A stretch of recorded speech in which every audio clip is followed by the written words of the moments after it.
Assalamualaikum warahmatullahi wabarakatuh.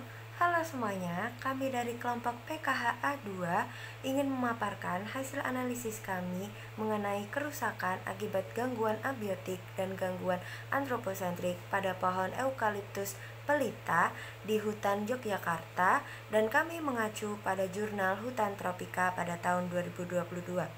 Sebelumnya, perkenalkan, nama saya Anissa Nur Indriawati dengan NIM 23513383KT10183. Perkenalkan, nama saya Arjun Prastio dengan NIM 23521383KT10393. Perkenalkan, nama saya Ayu Syara Saswanto dengan NIM 2351274KT10285. Halo, perkenalkan nama saya Azizah Malika Balkis dengan NIM 235121636KT10172. Perkenalkan, nama saya Atika Sasabila dengan NIM 2351767KT10300. Perkenalkan, nama saya Rana Soraya Rafifatunisa dengan NIM 2352157KT10384. Kerusakan abiotik sendiri terdapat hembusan angin kencang yang terjadi sehingga dapat merusak tanaman eukaliptus pelita dan mengurangi hasil produksi kayu pada akhir rotasi. Sedangkan pengertian gangguan antroposentrik sendiri merupakan dampak negatif yang ditimbulkan oleh aktivitas manusia terhadap lingkungan dan ekosistem. Interaksi yang terjadi yaitu cuaca memiliki pengaruh yang signifikan terhadap angin mempengaruhi pohon, terutama dalam hal kesehatan, pertumbuhan, dan kelestariannya. Cuaca yang cerah dengan intensitas angin yang lebih sedikit mengakibatkan interaksi antara angin dan pohon menguntungkan. Sedangkan pada cuaca gelap, intensitas angin cenderung besar, mengakibatkan interaksi antara pohon dan angin menjadi sumber penyebab gangguan abiotik. Kerusakan pada pohon eukaliptus pelita yang disebabkan oleh faktor antroposentrik ini terjadi ketika akan adanya kebakaran hutan. Seperti yang kita ketahui, kebakaran hutan ini dipengaruhi oleh 3 faktor. Yang pertama adalah bahan bakar, yang kedua sumber panas, yang ketiga oksigen. Sehingga semakin tinggi angin yang berembus, maka potensi kebakaran hutan ini akan semakin besar. Manusia juga mempengaruhi terjadinya kebakaran hutan, baik secara langsung maupun tidak langsung. Di sini saya ingin melanjutkan tentang dampak antropogenik, yaitu mencangkup perubahan lingkungan, degradasi tanah, polusi air dan udara, deforestasi, serta kontribusi terhadap perubahan iklim. Perubahan lingkungan itu apa sih? Perubahan lingkungan adalah adanya perubahan di dalam lingkungan sendiri sehingga menyebabkan terganggunya keseimbangan lingkungan yang diakibatkan oleh faktor manusia dan juga faktor alam. Selanjutnya ada degradasi tanah. Degradasi tanah itu sendiri juga disebut dengan erosi tanah. Kenapa dapat disebut dengan erosi tanah? Hal itu terjadi dikarenakan pemanfaatan tanah ataupun lahan secara signifikan dengan intensitas yang berlebihan sehingga menyebabkan erosi tanah. Selanjutnya ada polusi air dan juga udara. Jadi, dampak dari antropogenik sendiri itu adalah pencemaran polusi air dan juga dengan polusi udara, sehingga menyebabkan terjadinya pencemaran di lingkungan area sekitar yang dapat mengganggu terjadinya keseimbangan lingkungan itu sendiri. Terus ada deforestasi. Apa yang dimaksud dengan deforestasi? Deforestasi sendiri adalah penebangan habis-habisan besar-besaran oleh hutan. Terus dilakukan itu untuk kepentingan manusia tanpa memperhatikan fungsi ekologis dari hutan itu sendiri. Terus apa yang dimaksud dengan kontribusi terhadap perubahan iklim?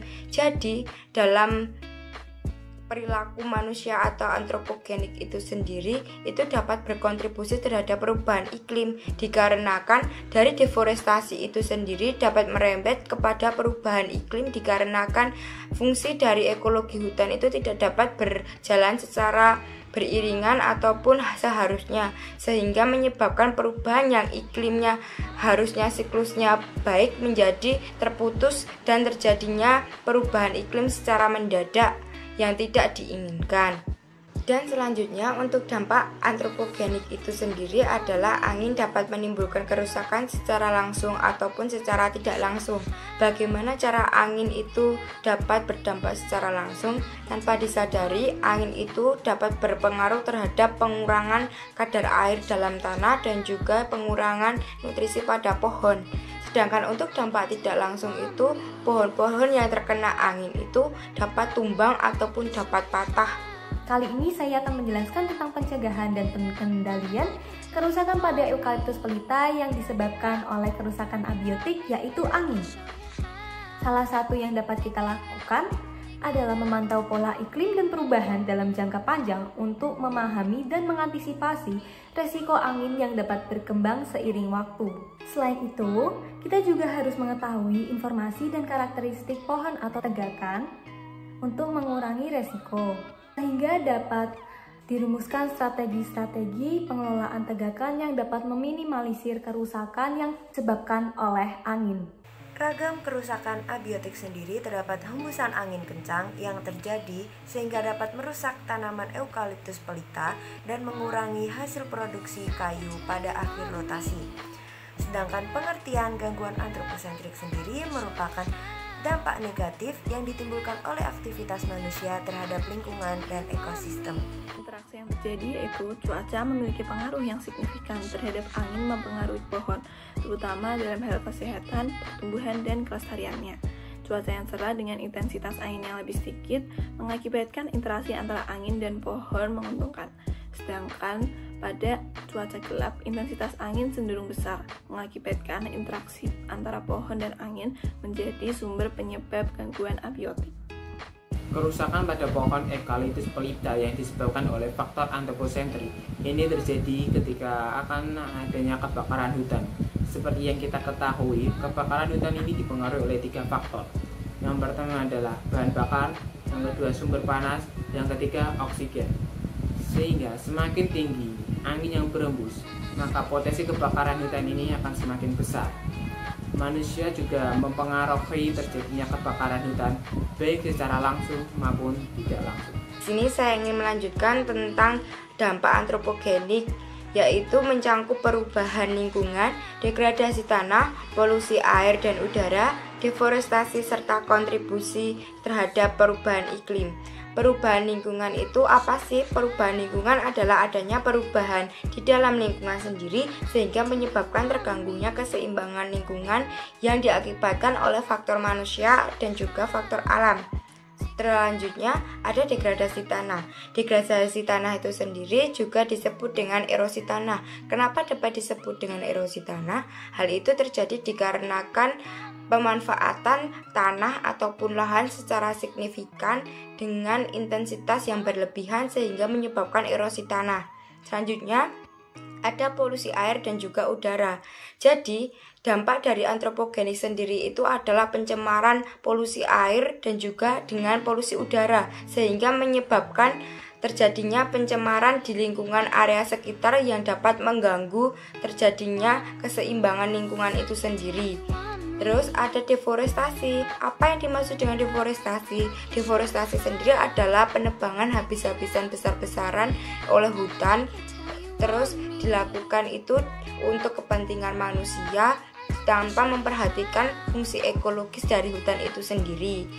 Terus apa yang dimaksud dengan kontribusi terhadap perubahan iklim?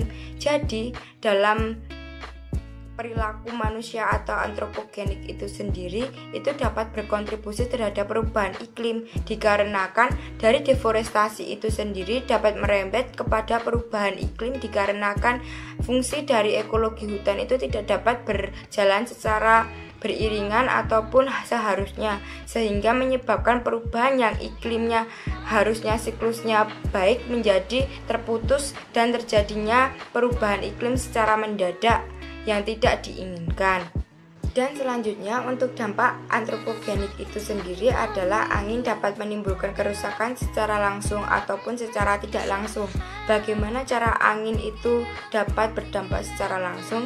Tanpa disadari, angin itu dapat berpengaruh terhadap pengurangan kadar air dalam tanah dan juga pengurangan nutrisi pada pohon.